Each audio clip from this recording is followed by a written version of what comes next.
Marco Rubio, US Secretary of State, defends Trump's political course but emphasizes the connection to Europe.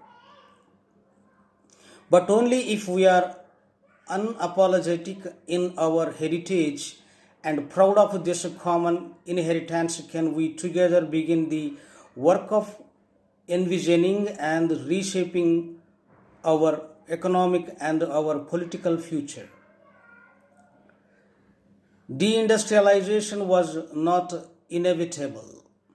It was a conscious policy choice, a decades long economic undertaking that stripped our nations of their wealth, of their productive capacity, and of their independence.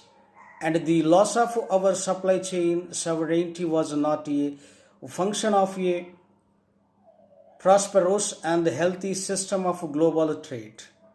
It was a foolish but voluntary transformation of our economy that left us dependent on others for our needs and dangerously vulnerable to crisis.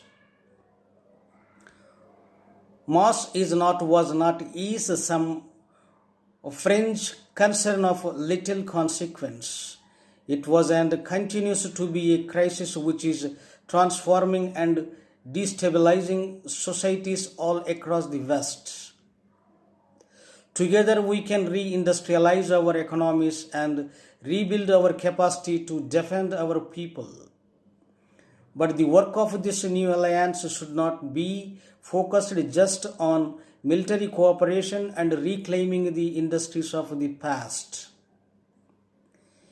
It should also be focused on together advancing our mutual interest in new frontiers, unshackling our ingenuity, our creativity, and the dynamic spirit to build a new Western century.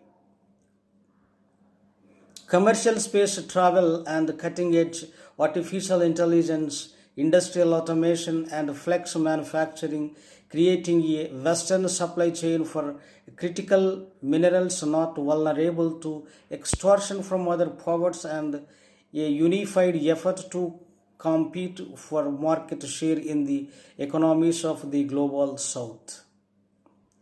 Together, we can not only take back control of our own industries and supply chains, we can prosper in the areas that will define the 21st century.